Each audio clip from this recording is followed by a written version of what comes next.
सास संगत जी, प्यार से बोलना, धन निरंकार। इसकी लगन लग जाती है तो सास संगत जी फिर क्या है, फिर तो अपने संत महात्मा सब भगवान दिखने लगते हैं। ऐसा लगता है कि आज इस संत महात्मा से बात करेंगे, आज इस संत महात्मा से बात करेंगे। तो ये जो सारी मन में 24 घंटे उथल पुथल चलती रहती है महात्माओं को सुनने के लिए, बात करने के लिए, दर्शन करने के लिए, तो ये इस सतगुरु के ही तो कमाल हुआ करते हैं। वरना तो सात संगत जी किसी को क्या पड़ी है, इतना आज दुनिया में किसी के पास बिल्कुल भी समय नहीं है। लेकिन संत महात्माओं के पास इतना समय है कि वे अपने घर का काम भी कर लेते हैं और सभी कुछ काम, खाना पोना, पहनना, ये अपने परिवार की सेवा करना, ये सभी बहनें करती हैं, भाई भी अपना बाहर से करते हैं। लेकिन फिर भी उन्हें इतना वक्त मिलता है कि वे अपने महात्माओं को फोन मिला लेते हैं या महात्माओं के पास चले जाते हैं। लेकिन संसार में सत्संगत कहाँ इतना टाइम है। अगर किसी से कहो, रिश्तेदार से कहो कि आ जाओ मिलने के लिए, तो कहेंगे अजी हाँ, कहाँ टाइम है हमारे पास। लेकिन इस निरंकार दातार के कमाल देखिए, जो इस सतगुरु के चरणों से जुड़ गया वो हर वक्त आनंद ही आनंद में रहता है और उसे हर वक्त टाइम ही टाइम है और हर किसी का भला मांगने के लिए ही सत्संगत तत्पर रहता है। किसी को कोई दुखी नहीं देख सकता बिल्कुल भी। और संसार की हालत ये है कि मेरा भला होना चाहिए। जैसे कि दासी के आसपास बहनें भी हैं, भाई भी हैं, तो मंदिर में जाते हैं तो मंदिर में यही कि हे भगवान तू मेरा भला कर, मुझे करोड़पति बना, मेरे बच्चों की बड़ी बड़ी नौकरियां हो। यही वे मांगते हैं सत्संगत जी। जो हमें मांगना आया है तो ये सतगुरु के चरणों में ही आया है। पहले हम भी ज्ञान से पहले ऐसे ही थे कि अपना ही अपना मांगते थे, लेकिन जब सतगुरु के चरणों से जुड़े तो सबके भला मांगना आ गया। क्योंकि यहाँ तो यही संत महात्मा बताते हैं सत्संग में कि कोई महात्मा यदि सुखी हो रहा है तो उसके लिए खूब अरदास करे, हे सतगुरु माँ तू इसे खूब और भी सुख दे और भी इसे सुखी बना। क्योंकि सत्संग जी हम किसी के लिए सुख मांगते हैं तो अपने लिए निरंकार दातार पहले ही कर देता है।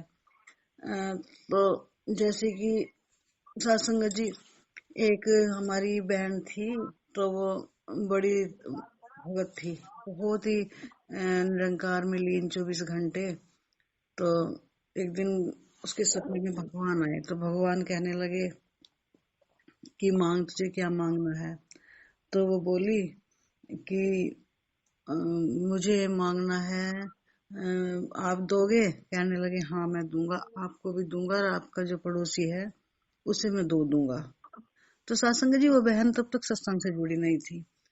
तो कहने लगे अच्छा ऐसा भी होता है। तो हाँ, तो ऐसा होता है। तो उसने कहा कि मेरा मकान बन जाए, तो पड़ोसी के 2 बन गए।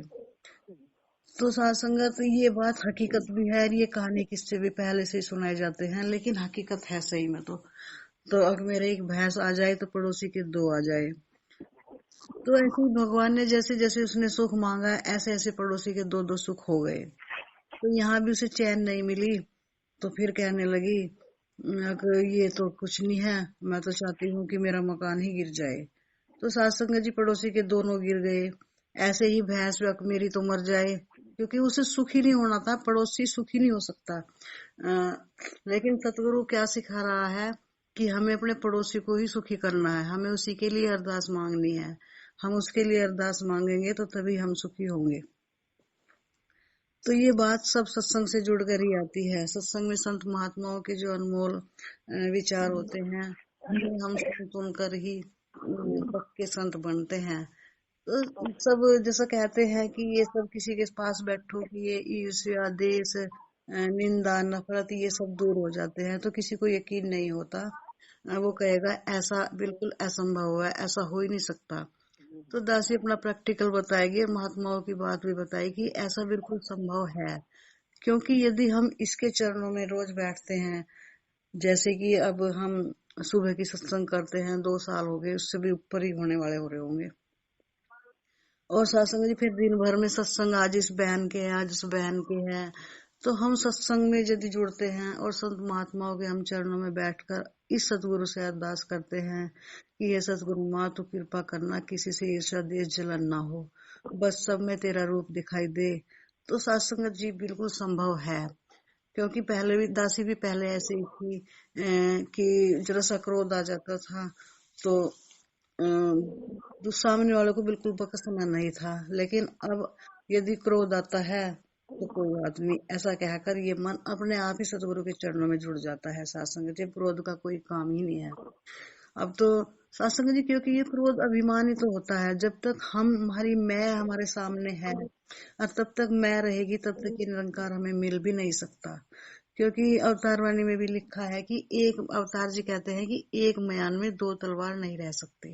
तो पहले तो हम समझते नहीं थे कि ये ऐसा कैसे होता है, लेकिन धीरे धीरे जब पता लगा कि जब वो जो होती है उसमें दो चीज नहीं रुक सकती है, तो अभिमान रुकेगा, ये निरंकार रुकेगा। तो सात संगत जी यदि हमें जीवन में आनंद लेना है और सभी हमें सुख लेने हैं, तो हमें इस निरंकार को बसाना होगा, इस अहंकार को एक तरफ रखना होगा। जब तक ये हमारे साथ चलता रहेगा तब तक हमें परेशानियों का सामना ही करना होगा। बीमारियां भी हैं, घर में दुख दिलद्दर भी हैं। घर में जब मन में शांति नहीं है ना सात संगत जी, तो घर में से कितना भी धन हो तो वो भी हमें कुछ सुख नहीं पहुंचा सकता। और यदि हमारा मन शांत है, हमारे मन में शांति है, तो हम एक बड़ा सुकून सा अपने आप को महसूस करते हैं। और ये आनंद हमें संतों के चरणों में बैठकर होता है। सत्संग जी बैठने से भी कुछ नहीं होता।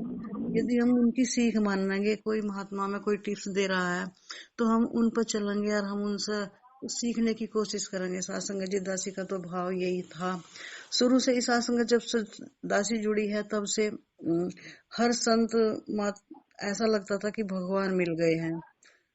तो कुछ भी मांगना होता था तो संतों के चरणों में अरदास करती थी। तो पहले तो विश्वास कम होता था, जैसे बाहर से महात्मा आए तो वे अपने विचार रखते थे, कहने लगे, कहते थे कि वे पहले हम भी ऐसे ही थे, बड़े गरीब थे, लेकिन सत्संग में आते आते सतगुरु ने हमें अमीर बना दिया। तो वे एक बात का और ध्यान बताते थे, ये बात संत महात्मा बताते हैं कि हमें मांगना क्या है इसके चरणों से। साथ संगत धन दौलत तो ये हमें फ्री में देता है, बस मांगनी क्या है भक्ति। यदि साथ संगत धन दौलत मांग लिया तो फिर भक्ति नहीं होती। और धन दौलत ये इतना दे देता है कि हम भक्ति से दूर हो जाते हैं, फिर हम परेशान हो जाते हैं कि अब हम करें तो करें क्या। ये ऐसे ही एक हमारे जानने वाले थे साथ संगत, वे रोज कुछ ना कुछ मांगते रहते थे, क्योंकि ये तो सत्संग होता है, कल्प वृक्ष होता है। जैसे हम इसमें भी बैठे हैं सुबह के सत्संग में, ये भी साथ संगत ऐसा ही समझना जैसे कल्प वृक्ष के नीचे बैठे जो मांगते हैं यहाँ से मिलता है।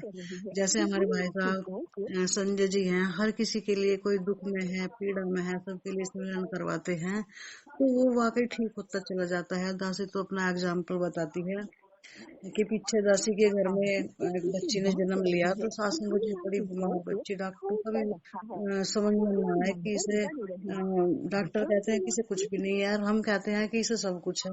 क्योंकि जब बच्ची रात को सोती नहीं थी और परेशान होती थी तो ऐसा लगता था कि इसे क्या है। तो महात्माओं के आगे सत्संग में अरदास करी, महात्माओं ने सुमिरन करवाया।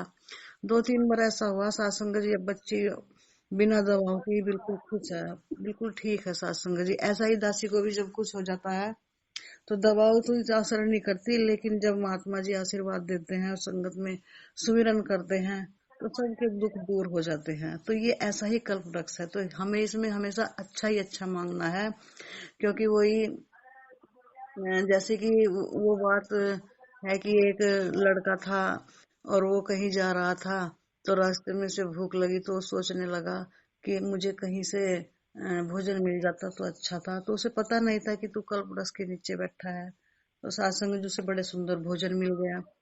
तो जब भोजन मिल गया तो कहता है कि कोई पानी भी मिल जाता। तो सत्संग जी उस घर से एक सुंदर सी लड़की आई, तो वो उसके लिए पानी भी ले आई, पानी भी पी लिया। सोचा कि अब बेड भी मिल जाता सुंदर सा सोने के लिए तो मैं सो भी जाता। तो सत्संग जी इस अलंकार दाता ने उसके लिए एक बेड भी तैयार कर दिया और वो सो भी गया। फिर दिमाग में उसके आई कि जो इतनी सुंदर लड़की आई है मेरे लिए, सुंदर सुंदर खाने लाई है, और ये मेरे निरंकार चाहे तो मेरी इससे शादी भी हो जाए तो मैं पूरा सुखी जीवन व्यतीत करूंगा। तो सत्संगत जी इस निरंकार दाता ने कृपा कर दी कि वो लड़की भी, उस लड़की से उसकी शादी भी हो गई।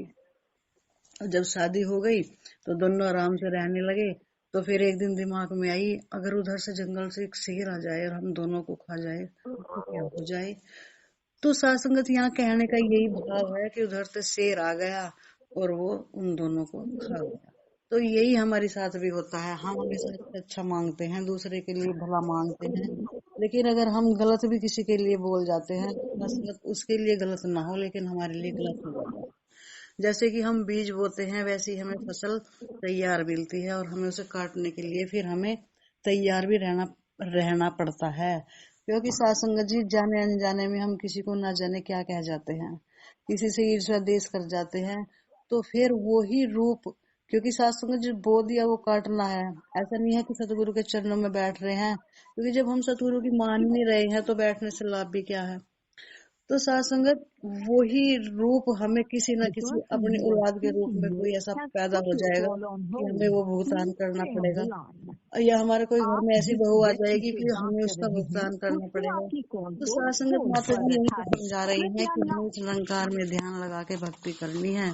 इन चीजों की तरफ तो ध्यान कम ही जाना चाहिए, क्योंकि ये जो हमें सुख है ये तो हमें, जैसे सब्जी वाले के पास जाते हैं तो सब्जी लेते हैं तो उससे फिर चलते टाइम या तो वो खुद ही रख देता है, हरी मिर्च या हरा धनिया खुद ही रख देता है सब्जी में। अगर नहीं भी रखता तो ऐसी आदत होती है साथ संगत ही मांग ही लेते हैं, क्योंकि फ्री की खाने की जो आदत शुरू से पड़ी हुई होती है ना, तो फिर अगर वो नहीं देता तो मांग लेते हैं। तो ऐसे ही ये सतगुरु निरंकार दातार, यदि हम इसके चरणों में रोज दूसरों के लिए अरदास करेंगे, सबके लिए सुख मांगेंगे, सबके बच्चों के लिए खैर मांगेंगे, सबके चाहेंगे सबके बच्चों की शादी हो जाए, माता जी सबके बच्चों की अच्छी अच्छी नौकरी लग जाए, तो सत्संग जी उनकी तो करता ही करता है और साथ में अपनी भी करता है।